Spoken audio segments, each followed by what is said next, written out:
আকাশবাণী কলকাতা জেলার চিঠি উত্তর দিনাজপুর থেকে পাঠিয়েছেন আমাদের জেলা সংবাদদাতা তন্ময় চক্রবর্তী। ট্রেড লাইসেন্স ছাড়াই চলছে ব্যবসা। আবার অনেক ব্যবসায়ী ট্রেড লাইসেন্স করলেও প্রতি বছর তা পুনর্নবীকরণ করছেন না। অনেকে তো বকেয়া ফি এবং জরিমানা পরিশোধ না করে দোকানের নাম পরিবর্তন করে ফের লাইসেন্স বানিয়ে দিব্যি ব্যবসা চালিয়ে যাচ্ছেন। এমনকি একই ট্রেড লাইসেন্স দেখিয়ে একাধিক ব্যবসা করার মতো অভিযোগ উঠেছে রায়গঞ্জ শহর জুড়ে। ব্যবসায়ীদের এমন কর্মকাণ্ডে আয় কমছে পুরসভার। ফলে পুরসভার অস্থায়ী কর্মীদের নিয়মিত বেতন দেওয়া সহ বিভিন্ন পরিষেবা স্বাভাবিক রাখতে হিমশিম খেতে হচ্ছে পুর কর্তৃপক্ষকে।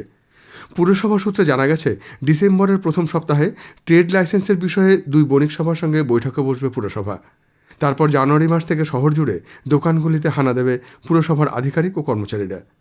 ট্রেড লাইসেন্সের বিষয়ে পুর প্রশাসক সন্দীপ বিশ্বাস বলেন, কোভিডের আগে প্রতি বৃহস্পতিবার পুরসভার টিম ট্রেড লাইসেন্স যাচাই অভিযানে নামত, কিন্তু কোভিডের সময় তা বন্ধ হয়ে যায়। 2021 সালের 16 আগস্ট থেকে অনলাইনে ট্রেড লাইসেন্স প্রক্রিয়া শুরু হয়। তারপর থেকে আমাদের অভিযান বন্ধ হয়ে যায়। রায়গঞ্জ পুর এলাকায় 7,685 জন ব্যবসায়ী ট্রেড লাইসেন্স পুনর্নবীকরণ করেছেন। রায়গঞ্জ মার্চেন্ট অ্যাসোসিয়েশনের সাধারণ সম্পাদক অতনুবন্ধু লাহিরের বক্তব্য, ব্যবসা করলে অবশ্যই নিয়ম মেনে ব্যবসা করতে হবে। পুরসভায় মিটিং ডাকলে অবশ্যই বিষয়টি নিয়ে বিস্তারিত আলোচনা হবে। এদিকে শিক্ষা ও স্বাস্থ্য পরিষেবা স্বপ্ন নিয়ে পাশাপাশি দাঁড়িয়ে আছে কালিয়াগঞ্জ কলেজের দত্তক নেওয়া দুটি গ্রাম। কিন্তু প্রতিশ্রুতি আর বাস্তবতার ফারাক আজও প্রবল। একাধিক ছেলে মেয়ে তৃতীয় বা চতুর্থ শ্রেণী পর্যন্ত পড়েই শিক্ষার জগৎ থেকে বিদায় নিয়েছে। কেউ ইটভাটার শ্রমিক, কেউ বা আবার লোকের বাড়িতে বাসন মেজে জীবিকা নির্বাহ করছে। শিক্ষা ও স্বাস্থ্যের ক্ষেত্রে আজও অন্ধকারে ডুবে রয়েছে কালিয়াগঞ্জ কলেজের দত্তক নেওয়া ভান্ডারগ্রাম পঞ্চায়েতের বুড়িপুকুর ও সাধুপাড়া গ্রাম দুটি। স্থানীয়দের অভিযোগ, গ্লোবালাইজেশনের যুগেও বহু পরিবারে শৌচালয় নেই। ফলে শৌচকর্মের জন্য জঙ্গলই একমাত্র ভরসা।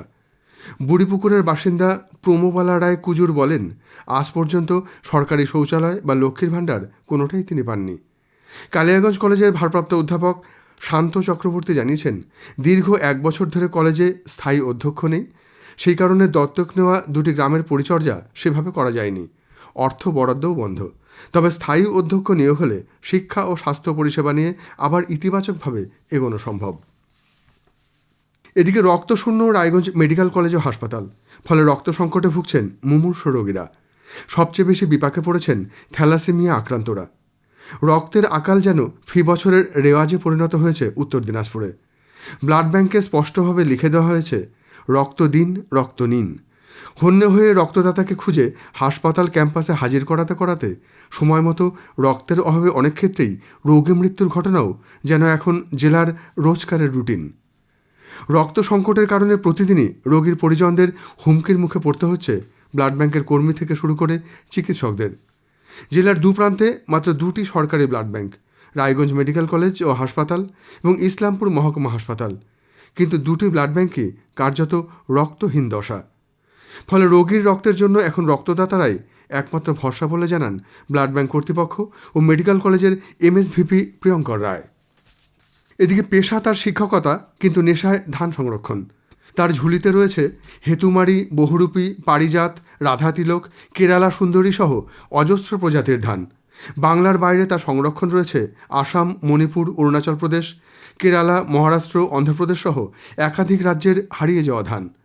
পেশায় উচ্চ মাধ্যমিক স্কুল শিক্ষক রায়গঞ্জের চিন্ময় দাস শুধু হারিয়ে যাওয়া ধানগুলিকে নিজে সংরক্ষণে রাখেননি, নতুন করে ওই ধানের চাষ শুরু করার লক্ষ্যে তিনি জমিতে ফিরিয়ে দিয়েছেন 618টি দেশি ধানের বীজ। উত্তর ও দক্ষিণ 2 দিনাজপুর মিলিয়ে এখন প্রায় 150 কৃষক হারিয়ে যাওয়া ধান চাষ করছেন শিক্ষকের উদ্যোগে। অবশেষে পরিবেশপ্রেমীদের সে অপেক্ষার অবসান। রায়গঞ্জের কুলিক পক্ষীনিবাসে এবছর পরিযায়ী পাখির সংখ্যা 1 লক্ষ ছাড়িয়ে গেল। গত 5 বছরের মধ্যে এবারে পরিযায়ী পাখির সংখ্যা উল্লেখযোগ্যভাবে বেড়েছে। রায়গঞ্জ বন দপ্তরের উদ্যোগে গত 14 এবং 15 সেপ্টেম্বর এখানে পাখি গণনা হয়। এবারের গণনায় কুলিকে মোট 1,58,টি পাখির খোঁজ মিলেছে। এর মধ্যে ওপেন বিল স্টর্কের সংখ্যা 69,558, ইগ্রেড 15,486, কর্মোরেন্ট 9,951, নাইট হেরন 3,557 এবং গ্লসি আইবিস 1,506। জেলার চিঠি শেষ হলো। উত্তর দিনাজপুর থেকে পাঠিয়েছেন আমাদের জেলা সংবাদদাতা তন্ময় চক্রবর্তী।